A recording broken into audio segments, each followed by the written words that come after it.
Future doctors. So today concept is about animal cell, plant cell and prokaryotic cell. इनके बीच में हम difference देखेंगे. तो जो एनिमल सेल होती है, एनिमल सेल के सराउंडिंग एक लेयर होती है, उस लेयर को कहते हैं प्लाज्मा मेम्ब्रेन.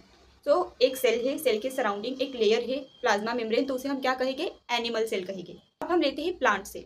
जब आपने कोई प्लांट का सेल लिया तो आपको क्या दिखेगा?